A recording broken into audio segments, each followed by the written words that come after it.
Okay, so just as the second phase of lockdown has been advised by the UK government, I've had real privilege of being able to grab aside the HGKC team and have some conversations with them. And I'm thrilled to say that the next person I'm speaking to here is Kim Jones, who is my good friend in work and play. And I've got some quick fire questions for you, Kim, because we were having a discussion recently, and it just seems like a lot of what you were saying, as always, great common sense, great in the moment help to people. So I thought we'd share that little bit of gold, if that's okay. Oh, that would be great. And good morning. Lovely to see you, Sarah. Yeah, nice to see you too. Good. So quick fire questions. Ready? I know that's not really how we go, but hold on tight. What are the top 3 most important characteristics a culture and its people need to have to weather this next phase of lockdown, do you think? I know I'm putting you on the spot, but... There's an awful lot of talk at the moment about what you can do in your business. And I think the primary one is about nurturing your culture for me, because what we're seeing is a lot of disconnected people between who's been furloughed, who's in, who's out. So it's about nurturing your culture and really thinking about that as a leader. So thinking about the way that you have your community, how your relationships, how you build relationships. This has been really tough on people, particularly new starters in firms. My second would be, I think about trust and rapport. Leaders don't spend enough time with their workforce. They spend it with few people. So what they really need to focus on is that aspect in particular, to really develop that with their people, to give them confidence. Because if you're the leader and you're confident, they'll follow you. And I think my last one is really sustained employee engagement. We've seen that in the work we're doing, the tools we're using.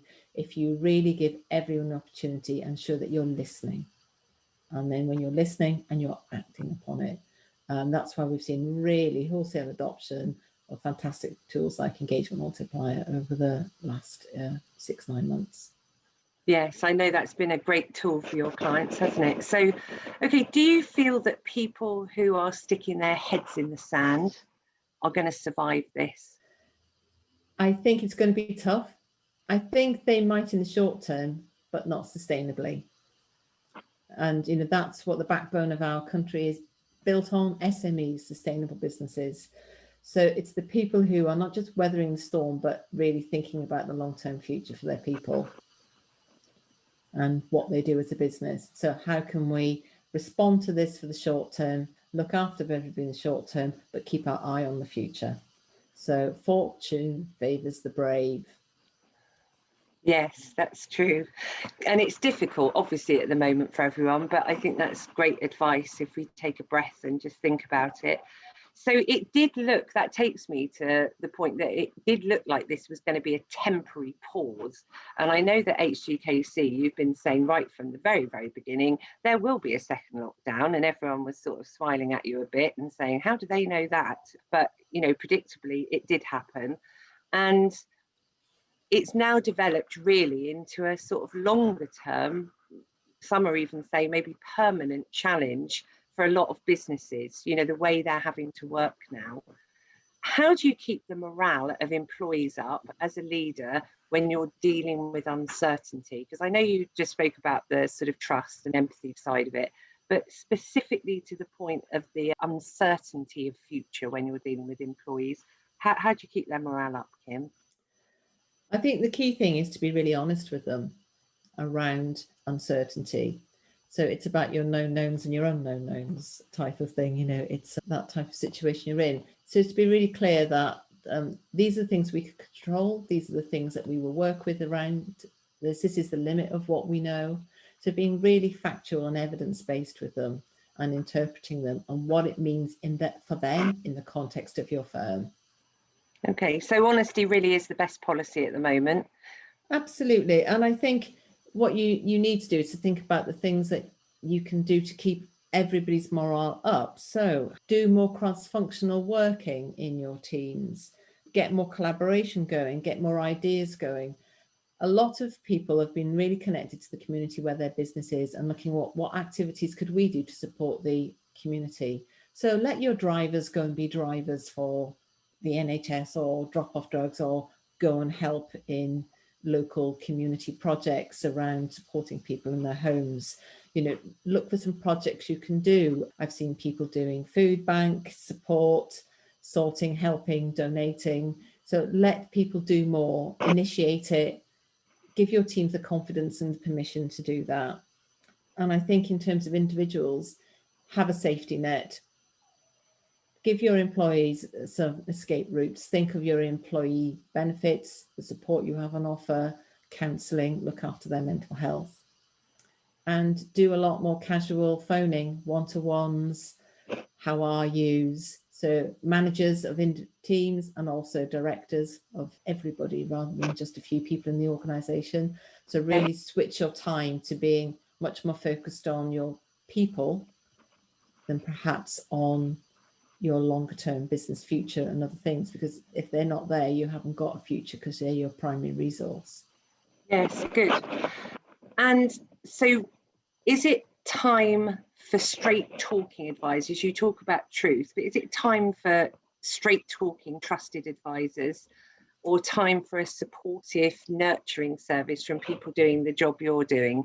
Because I know it depends on the client, but I am seeing a huge amount in the marketplace of people going gently because they're being compassionate to the situation everyone's in. But somewhere in me, I just wonder, is it time for some hard, straight truths or cotton wool? Well, you're the expert on difficult conversations. Absolute, from the world of DISC. And I think that's what you really have to employ here. You have to really think about that. So I think being direct is really important with people. Be kind about how you deliver that, but always be honest and truthful. Yeah, okay, so because, it's that honesty. Swallowing that bitter pill now enables you to get well. Yes. But if you don't swallow the pill, you can't get well. So okay. That's what you have to help people do. So you deliver it with kindness and support for the person and for what comes next. So even if that's about closing a business, because the one thing we couldn't support is wrongful trading. So if your business is really at that point and it is not going to be sustainable and the whole world and the market and you cannot resource it, then the best thing is to do that in the right way and do it with the right support for the people. Okay, and let's just suppose for some miraculous moment that anyone who needed a professional business advisor to help them grow wouldn't come to HGKC. Let's just imagine that world. If you were giving people advice on choosing an advisor at a time like this, what should people really be looking for? Okay, the straight talking and the trust, but what else should they be looking for? Well, I think what's most important is to go with a recommendation. And I mean a recommendation from someone who's perhaps experienced or close to, because you've got to find someone who understands you and your business, and therefore the recommendation they're making is they know a little bit more about you and what you're like. So they're matching you with somebody who's going to be able to support you. And what you're looking for, an advisor that's got integrity and can demonstrate that in terms of what they do, and is really interested in skilling you to solve your problems for yourself. So you're looking for people who can evidence transferability of knowledge and skills, not they're going to come and do stuff to you and then run away. They're going to help you to do more for yourself. They should also have a very good network of support themselves and advisors so that they can support you in the round. Because no one's an expert in everything, and people who tell you they are not. So we always work to our strengths. We deliver our best to our clients, and so should other advisors. And when it's beyond your expertise, they must have a good trusted network. So look for that.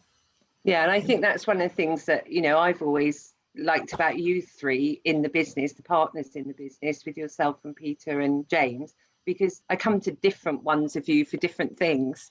And I think that's really useful, isn't it, in life, to have that sort of support network. So thank you, Kim, for your gold. And I hope you have a great rest of the day. I know you're in a rush to go off and you've got a full client book, so off you go. And I'll see you soon in the flesh. Thanks very much, Sarah.